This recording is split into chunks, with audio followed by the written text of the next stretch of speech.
Welcome to Love and Abuse, the show about helping you identify poisonous communication and toxic behavior. You deserve to be treated with respect and kindness. That's why it's important that you learn to pinpoint manipulative and controlling behavior so that you keep your power and your sanity. I'm your host, Paul Coliani.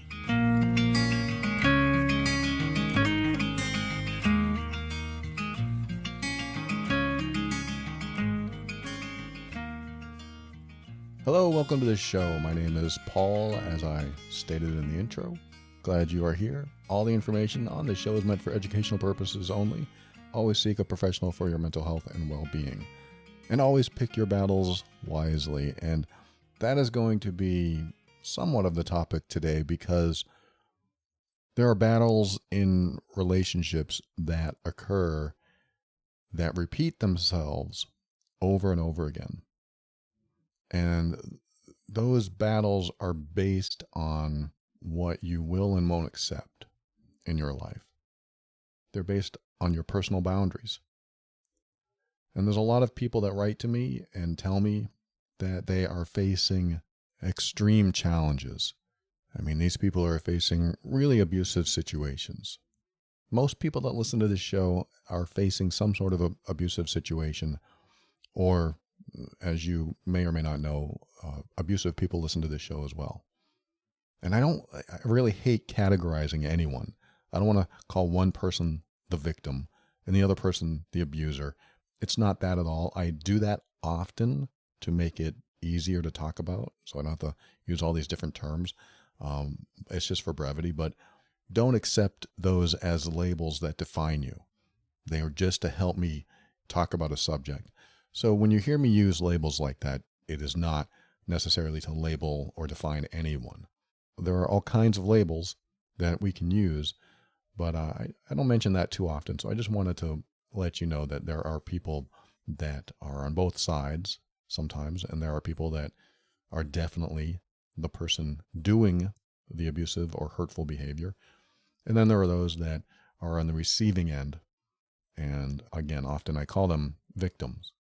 I mean, if you are being hurt, you are a victim. And those are the main people I talk to on this show. But there are people that listen, and some of them are the hurtful ones. The good news is a lot of them want to change. They really do. They listen to this show because they want to change. The bad news is some listen to use what they hear in this show against those they hurt. In fact, I had someone, they reached out to me about a year ago, I think, and said, my husband, I told my husband about this show, and he started listening, and he really let me have it. He used everything in this show against me, and he turned it around and called me the abusive one, and he used it as an excuse to continue getting away with hurtful or bad behavior. And then that husband, you may have heard this show if you've listened a while, that husband reached out to me and really let me have it. Gave me negative reviews, left bad reviews everywhere he could find. And so I made a show about that. Somebody reaching out saying, Paul, you're ruining my marriage and you're the problem, not me. And on and on and on. And he really used abusive language, and he was very hard on me. And it was hard to hear. I mean, here I am, I'm trying to help, and I'm actually trying to help the abuser as well, the hurtful person, the one who's doing the hurtful behavior. I'm trying to help, and yet they reach out and say, you're ruining my marriage. It's hard to hear, but at the same time, I get it, because when I was an abusive person, when I was the emotional abuser in my past relationships, anyone that said anything that made it my fault, that would make me mad. That would make me upset. Like, what? Keep your nose out of my business. And so I wouldn't have listened either. Now, would I have reached out and told the other person they were wrong? Maybe I would have reached out to somebody on a podcast or somebody who wrote an article and tell them, you just shut your mouth because you don't know what you're talking about. And I would have done that because My pride would have taken a hit, and I also believed at the time that I was right. I believed 100% that I was right, that the behavior that I was doing was correct. And I had no room to allow anyone to tell me I was wrong. That's very difficult when you're with somebody that gives you no room to be right. That's basically where I'm going. It's like there's no room for you to be right in the relationship. They're always right. When you're with somebody that tells you or shows you that they're always right and you're always wrong, or you're always misunderstanding, or you're always confused, you're not in a relationship. You're not relating. You're not bonding, that's for sure. The ship is listing, it's sinking. It doesn't work that way. Both people should be open to being wrong, and both people should also stand up for themselves. Both people should have a point that they need to make. Let's just say it turns into a conversation or a heated conversation and then an argument. And both people, they may have a point. So both people make the point that they have, the one that they are going to go with. And hopefully both people are willing to listen and process what the other person's saying. And also remember the big picture. The big picture is what's most important about this relationship. What is the most important thing about this relationship? This could be a romantic relationship, family, friend, whoever, coworker. What is the most important thing about this relationship? Because sometimes it's really a good idea to focus on the biggest picture you can get or envision when it comes to any relationship. When I have any type of heated debate or argument with my girlfriend, I will remember that the bigger picture is the most important picture.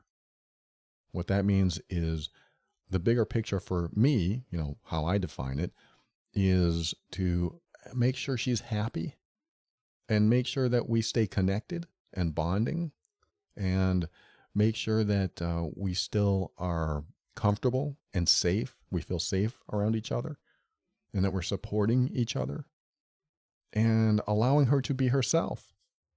That's basically my big picture. It's like one of my top values in relationships. When I have a relationship, one of my top values is all those things. It's like I have to meet all of that criteria to know that the relationship is going to continue and thrive, and we're both going to be happy, comfortable, satisfied. We're both going to enjoy being with each other. That's my big picture.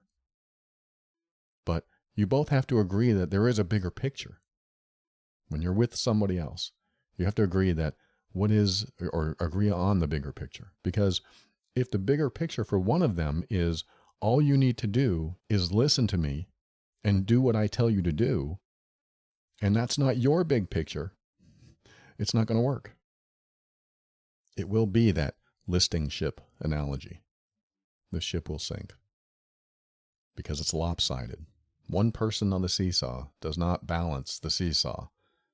So this is how I see some relationships, is that one person knows they're right, believes they're right. They do everything in their power to stay in power, and the other person tries to keep up. They try to do what they believe they should do.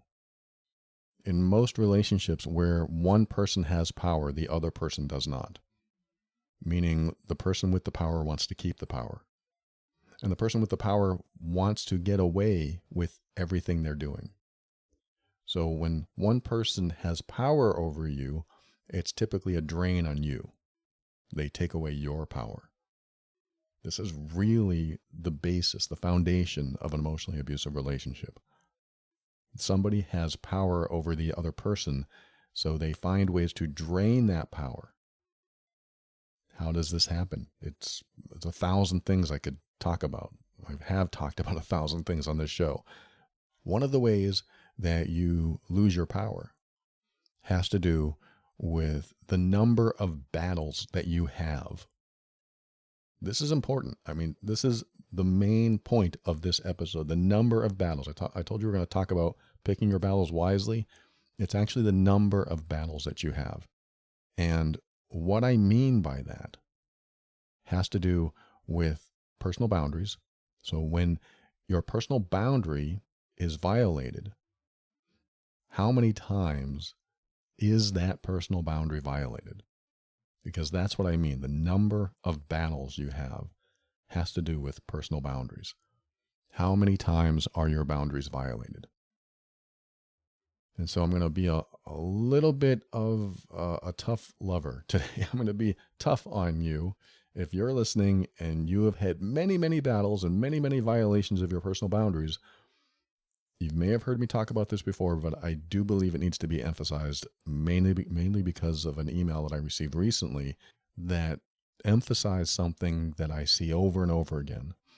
And that is someone dealing with another person that continually violates both the relationship boundaries and the person's personal boundaries. Continually. It doesn't stop. It just keeps happening. And the person who writes to me, or has written to me in this case, they said, I don't know what to do. They just keep violating these boundaries. They didn't use that term, but that's what I'm using.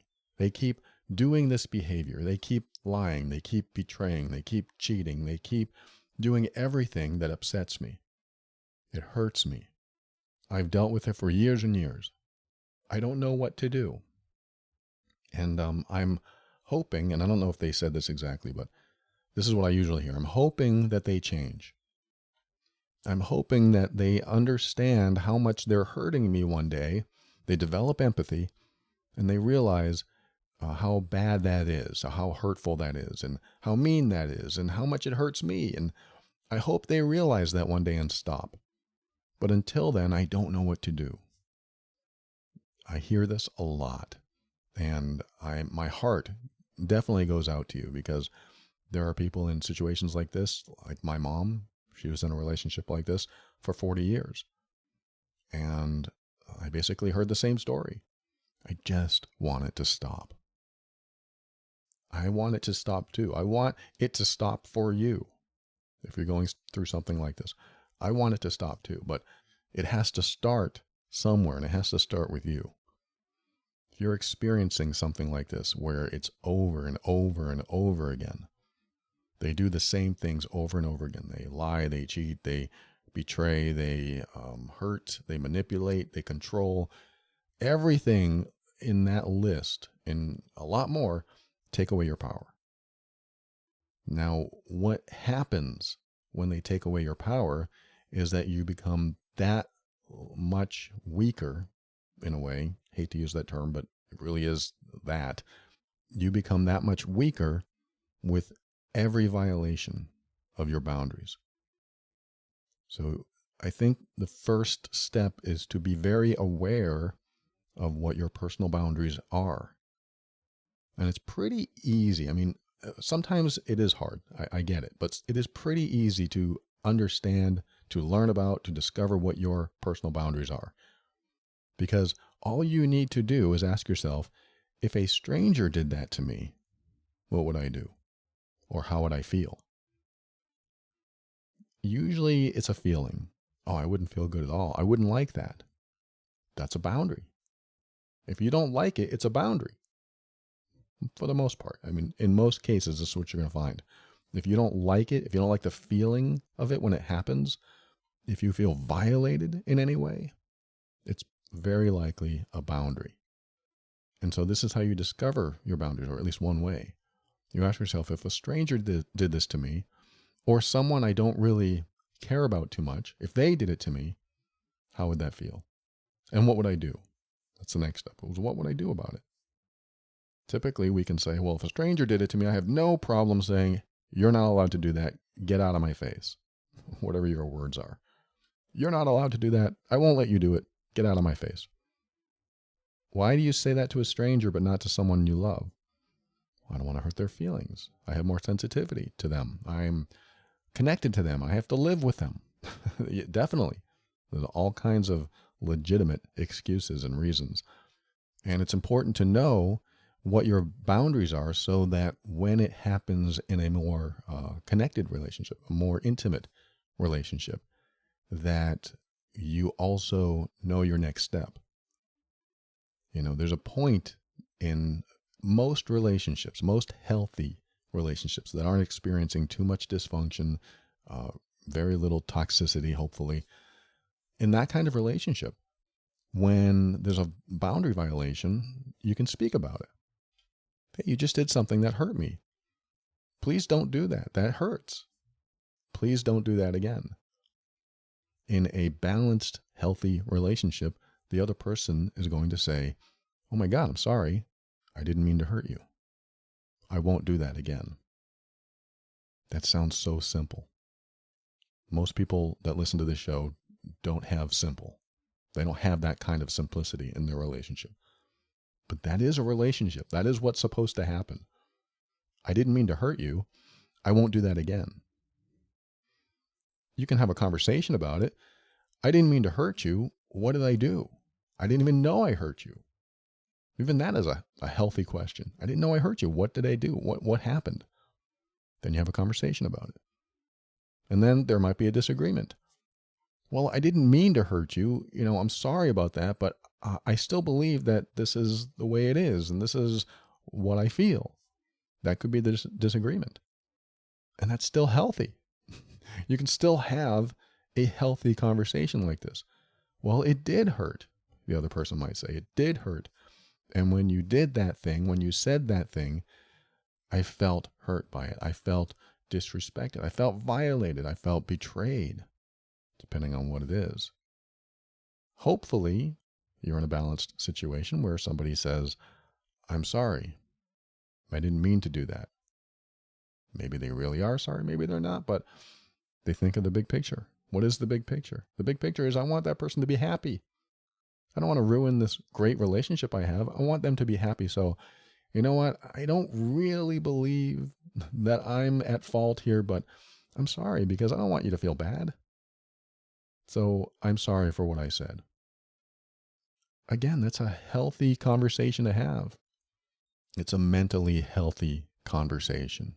It's an emotionally intelligent conversation. You are expressing how you feel inside.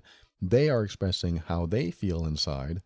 And you are coming together and you still may disagree. Well, I feel that you were disrespectful. Well, I wasn't disrespectful. That's what they might say. I wasn't disrespectful. That's an invalidation, yes. But maybe they really believe that, and that could be it. They believe they weren't disrespectful. And then you can reply, but it was. It felt disrespectful to me, and I'm just letting you know that's what it felt like. That's what I feel. And now you can't argue with perception. The emotional abuser will. The emotionally abusive person will argue with your perception and your beliefs. They will find ways to make you question yourself. They will find ways to confuse you into a compliant or submissive state. That's how they keep their power.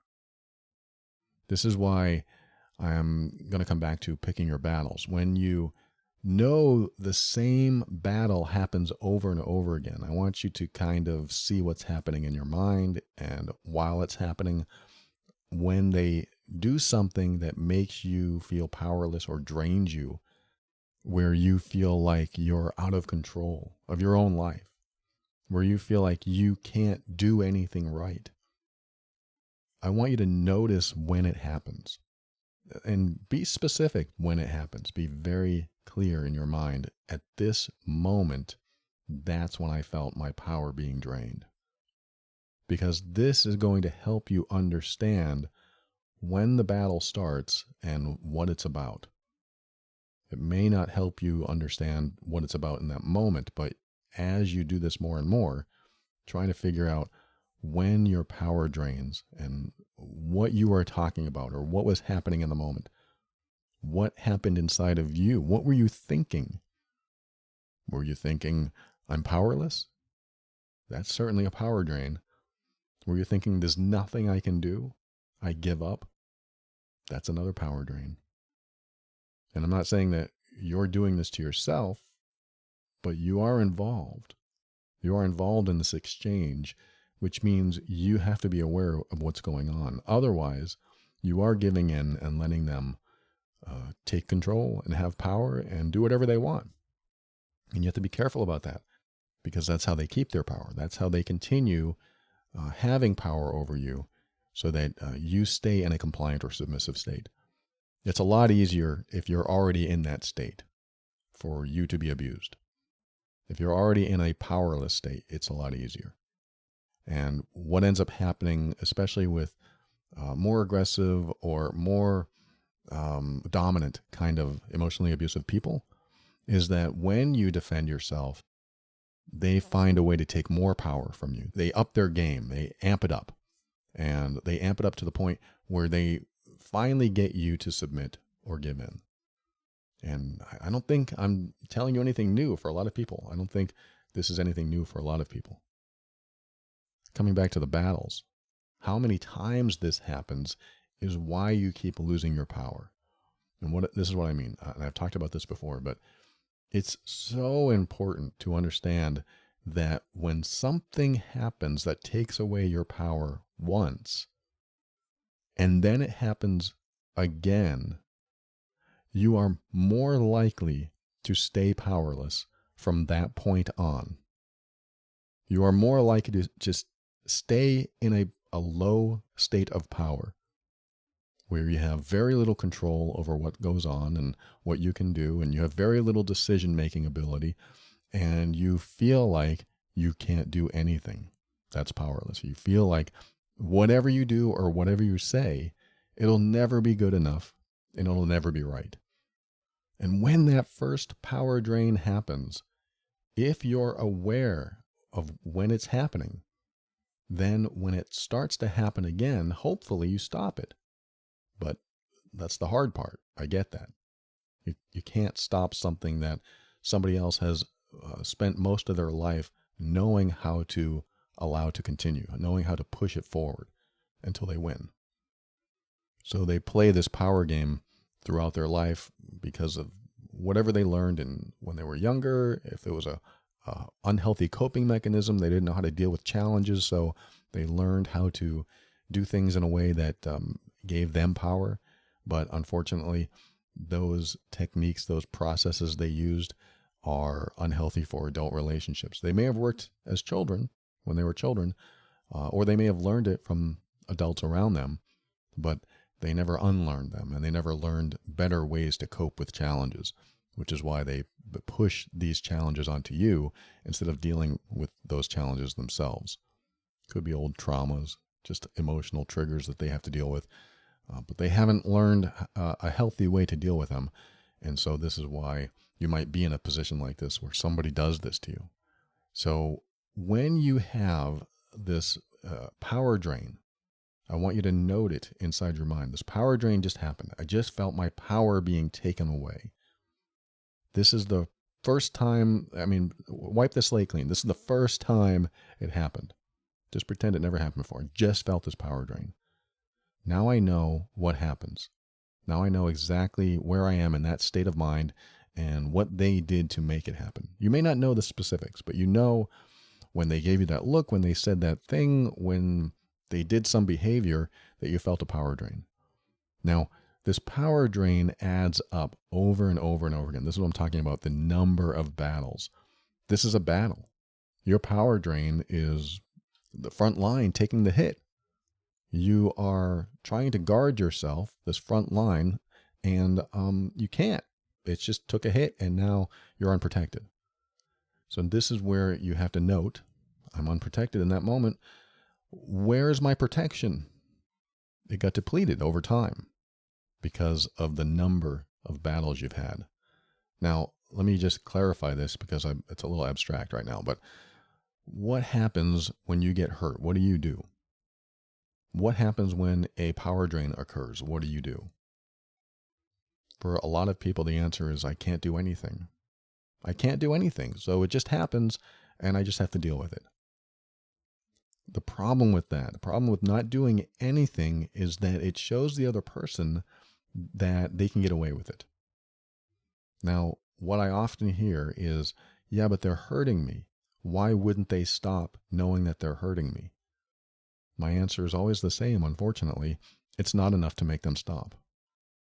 When someone hurts you and they know they hurt you in whatever behavior they're doing, they can see you crying. They can see you sad.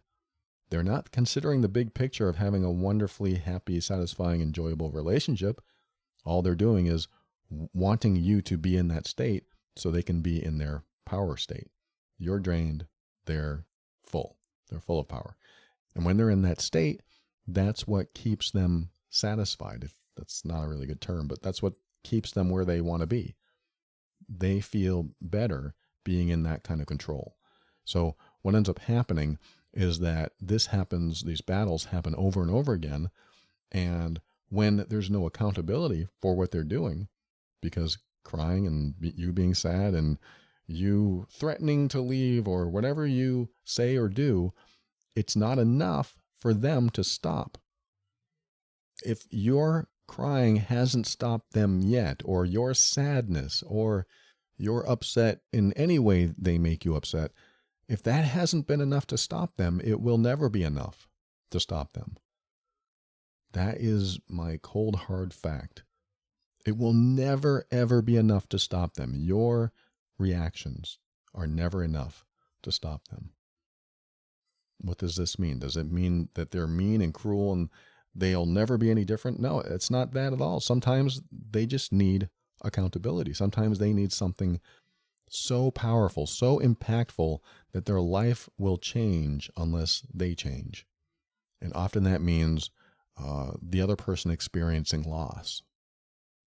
They have to experience what it's like to feel loss.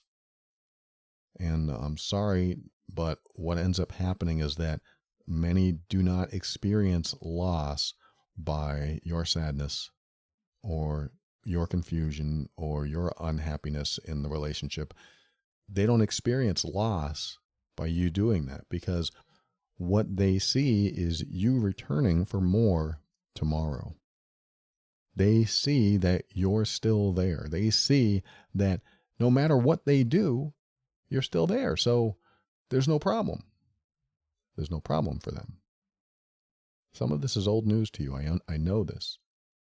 But I think it's important to stress and re-stress this point, because it happens too often that the person taking your power away does it over and over again because there's not enough loss. There's not enough loss in their mind to stop.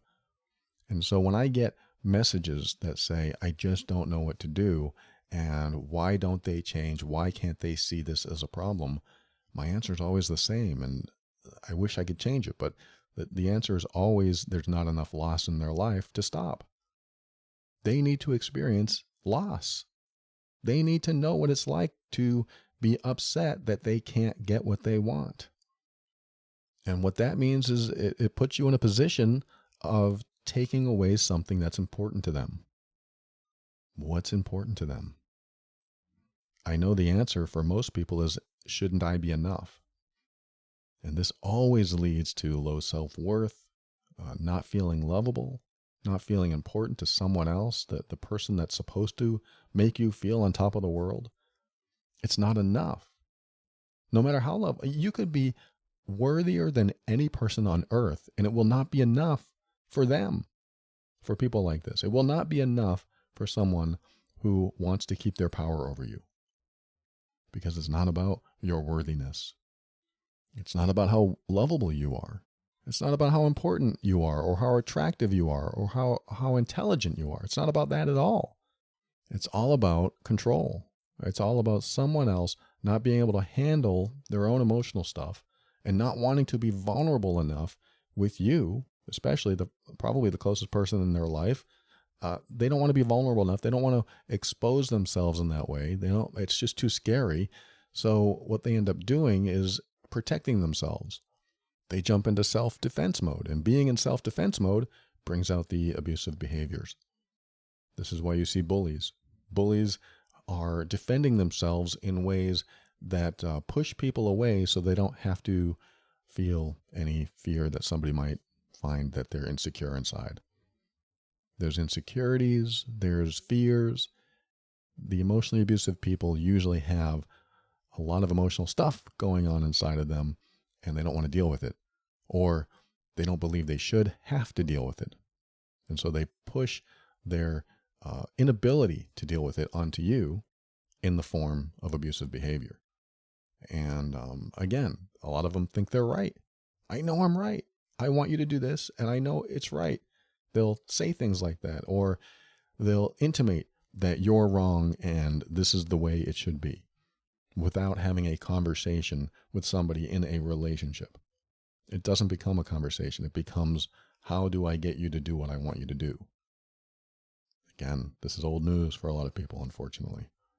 But it's important for you to know that this is what happens when you have a structure of a relationship where one person never experiences what it's like to lose something that will upset them so much that they realize they need to change their behavior. They'll never experience it until you figure out what that is. Now, what does that mean? Does that mean the person being abused should leave? Sometimes it does. Sometimes that's the only way to get the message to the other person, that they have to leave so that the other person finally gets it. Like, hey, your behavior is so bad, I have to go. That could be it. It could be that it could be something else. You spend a few days away from them. You don't call them. You don't text them. You just ignore them completely. You just stay away. You ghost them for a few days. And I'm not telling you that you should do any of this. I'm saying that it's important to understand what they need to lose in their life so that they know to stop doing certain behaviors or all these behaviors. If they don't understand loss, if they don't feel it, they'll probably never, ever stop. Let me rephrase that. If somebody in your life is hurting you, and no matter how much they've seen you hurt, no matter how much they've seen you cry, no matter how much you've begged them to stop, they don't stop, then they don't know what loss feels like, and they need to know, which means if they're not going to stop, somebody else has to change. Somebody else has to do something to show them that if they don't stop, this is what happens. You know this is all about accountability. And you probably know, yes, that's what I want to do, but when I do it, they make life more miserable for me. This is where an acceptance of what is happening has to occur inside of you. This is a hard acceptance where you finally say to yourself, this person will never change. No matter what I do, this person will never change. I will never see another side of them. This is who they are. They will never change. It's actually liberating to put that in your mind, because then you stop wasting any energy looking for a different version of them. The way a person shows up today is who they are today.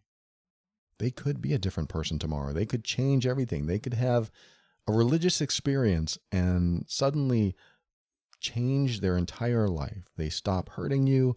They start believing in different things. They realize how bad or awful they've been, and they make a big change. That could happen 20 years from now. It could happen 50 years from now. It could happen tomorrow. But it doesn't matter, because what you see today is all you have. And this is how you make a decision for yourself, is based on what you're experiencing today. This takes all the guesswork out. You don't have to guess or hope or wish anything, because you have the data in front of you today. This is how you're being treated. Now, this doesn't mean if you have one bad day that this is how it's going to be forever. I'm talking about a continuous, recurring cycle of hurtful behavior. Even if you can't really tell what they're doing, if you feel hurt, if you feel powerless, or you feel like your power is getting drained so often that you just feel like you can't do anything about it. When you're in that state, it's because what has happened over and over and over again. That's recurring. And when you have something like that that recurs, you start to become a shell of your former self. And when that happens, you have even less strength to stand up for yourself or do what's right or make a decision that will benefit you in some way or benefit both of you, so that you can take bigger steps for your life and make changes that you might need to take. Again, this doesn't always require leaving. Sometimes it just requires you to say, enough's enough. I've had it. It's enough. And if they don't believe you, you have to prove it.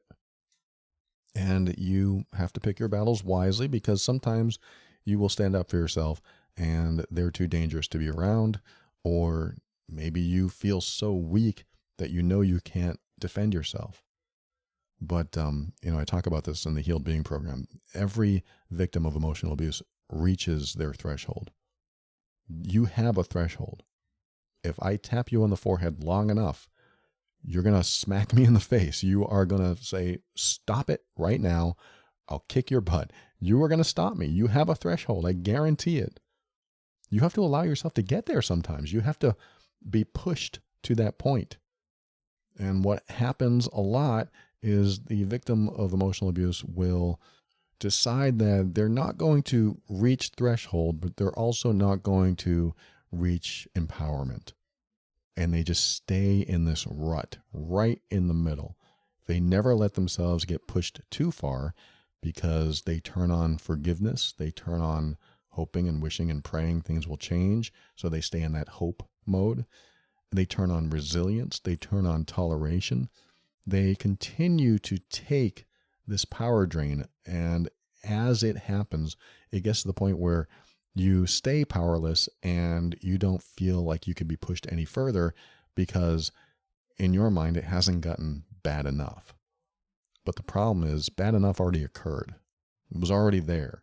You just didn't allow yourself to get pushed to that edge, to that point where you're sick of being tapped on the forehead over and over again.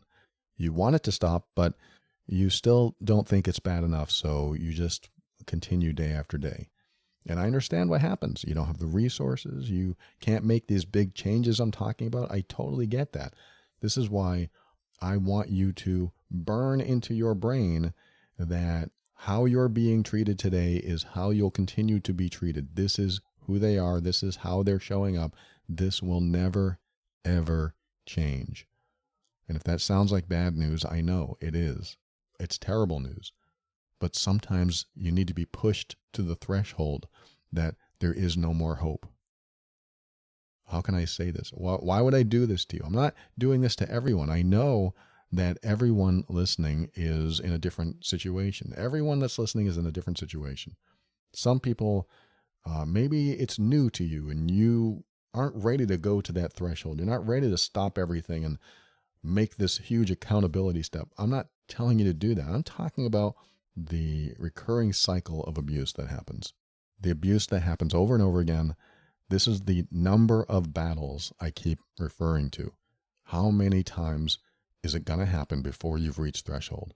And if it's over 5 times already, threshold is already passed and you didn't allow yourself to get there.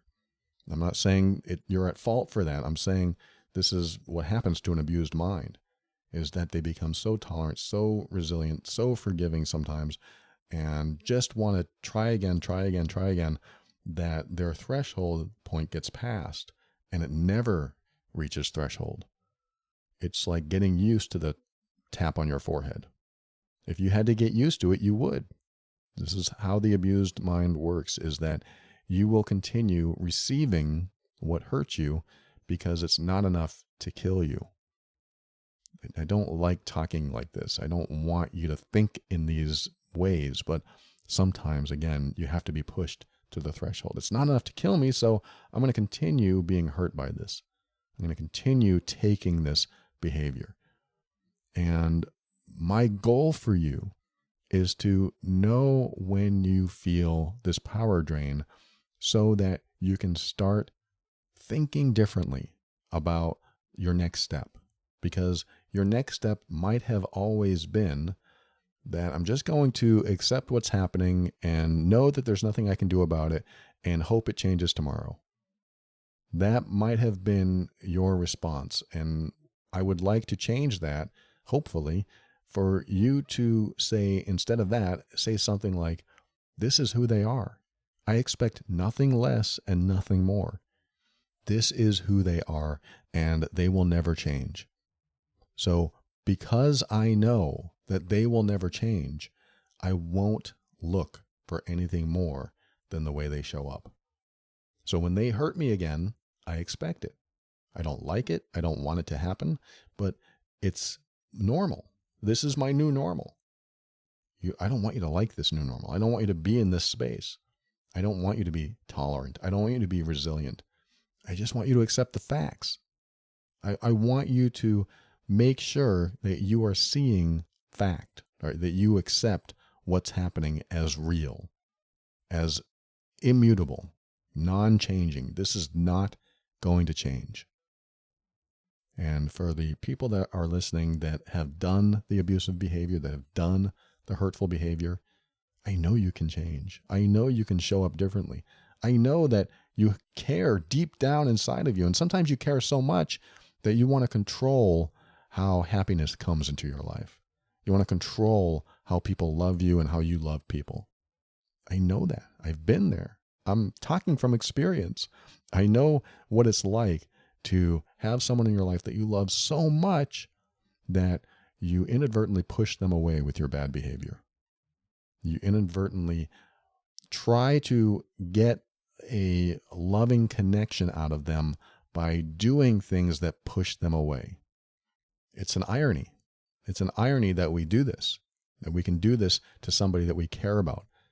We push them away by trying to get something from them or trying to get something out of the relationship that we want. And what ends up happening is we go for what we want in a controlling, manipulative, or hurtful way, and we end up getting the opposite of what we want. And when I teach emotionally abusive people, when they want to change, what they have to do is show up in a way that is completely opposite of what they've done. For example, I used to tell my partners in life, I would say, I want to come with you when you go out with your friends, or when you're going to come home. Why don't you text me while you're out? I had a very possessive and jealous feeling inside of me. I didn't want them to go somewhere without me, because what if they found someone new? What if they see someone that's better than me? Then they'll leave me, and I don't want to be alone. So I was pushing my fear of loneliness onto them by being controlling and manipulative. And so that's what they would experience with me. I would get possessive and jealous, and I would do things to make sure that they stayed in my life. I would try to control who they were with. And, that's terrible. I don't like to admit that, but that's what happened. That's what I did. So when I was starting to transform and I was starting to heal this behavior and heal inside myself and heal my self-worth issues and my fear of abandonment, my fear of rejection, what I learned is that it's better to support and even encourage what I used to fear.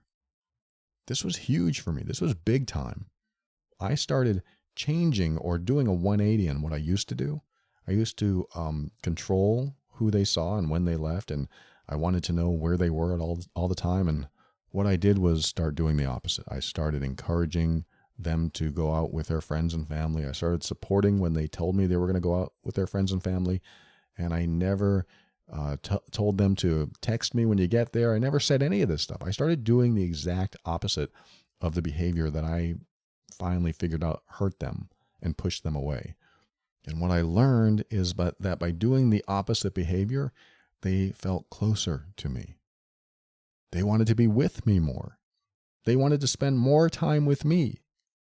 It didn't make any sense because I was so used to trying to control who they saw and how often they went out. And I tried to control all of that to keep them near me, to have them close to me all the time. And all that did was push them away. But what I learned is that by doing the opposite of what I used to do, something I feared, something I did not want to do because I believed that that would push them away from me, when I started doing the opposite, it caused them to want to be with me more. And that blew my mind because I really thought my fear would manifest into reality.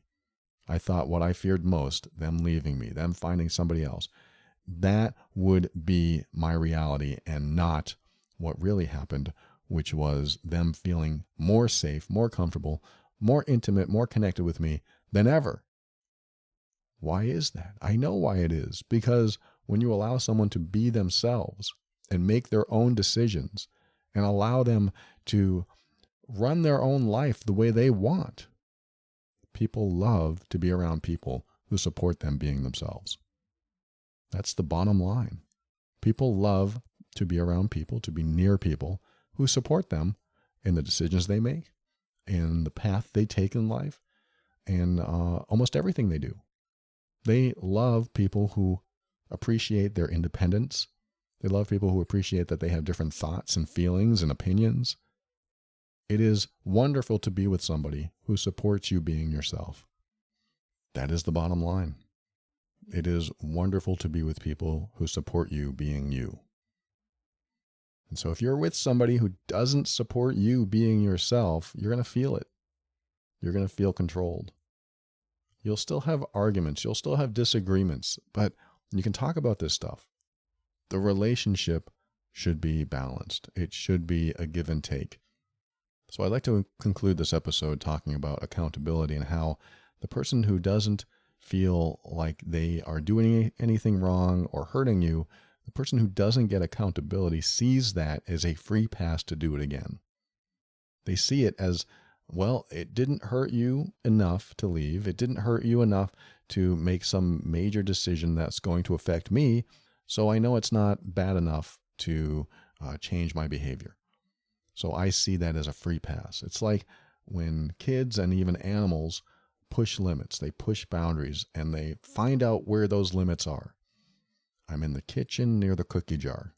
I'm not getting yelled at yet. I'm next to the cabinet near the cookie jar.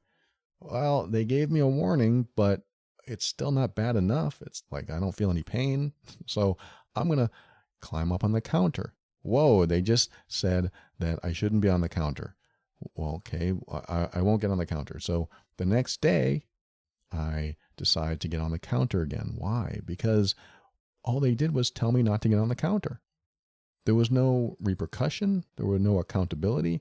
So I'm going to see what happens when I put my hand near the cookie jar. They come in the room. They see me on the counter with my hand near the cookie jar. Now they yell at me. Whoa, that's scary. And I'm getting off the counter now, so I'll go to my bedroom. But wow, I don't feel pain. It was scary, but I don't feel any pain. There was no repercussion. There was no accountability. What happens if I put my hand in the cookie jar? Wow, now they caught me and they're really yelling at me, and now they might grab the cookie and put it back and they smack my hand. Ow, that hurt. That really hurt. I don't think I'll do that again. Or maybe I will, because I survived that. That wasn't so bad that it wasn't worth trying again to get that cookie.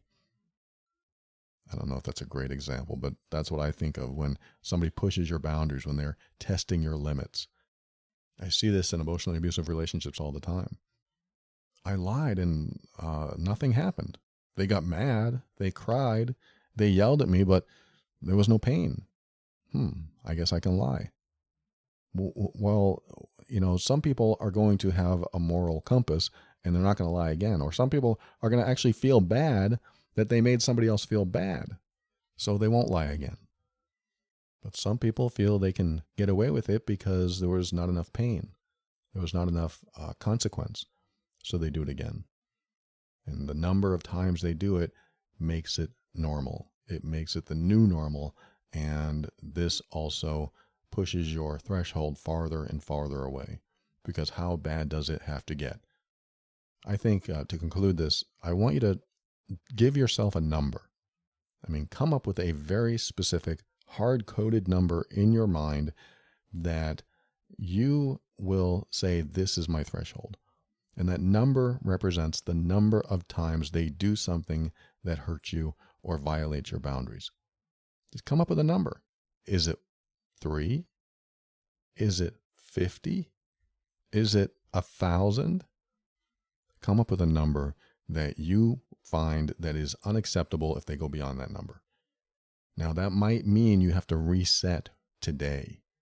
Like, okay, they lied to me 1,000 times. How am I supposed to come up with a number that makes it unacceptable? Start today. If they lie once, okay. If they lie twice, okay. What if they lie 3 times? What if they lie 4 times?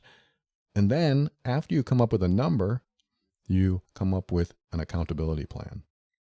This accountability plan is, what are you going to do or say when it happens that has an impact? If you've already done or said what you think you're going to do or say, or what you're planning on doing or saying, and it hasn't changed anything, you need to change. You need to change what you do or say. You need to change your response. You need to change the consequence. And I realize this may not be something that you can do, but I want you to start thinking this way, because if you don't think in the terms of hard numbers, like stopping points, then it will never stop. You have to think in terms of stopping points, not in terms of, oh, they did it again, I hope they don't do it yet another time. Because that's an infinite amount of times that somebody can get away with that. So I think it's important to put a number in your head and just pretend you're in a different relationship, like with a new person. If that person lied to you or violated your boundaries or whatever, how many times does it take before you say, enough's enough? I think it's important for you to know that number.